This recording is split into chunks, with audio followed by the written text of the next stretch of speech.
you've been involved in a motorcycle accident, very good chance it's completely changed your life and you can't work right now.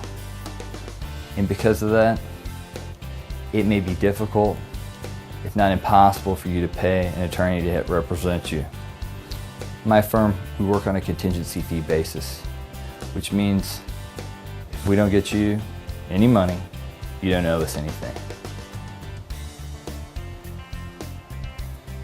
So, what is it going to cost to speak with me and hire me to represent you in your motorcycle accident? Zero. Not a thing unless I get you money.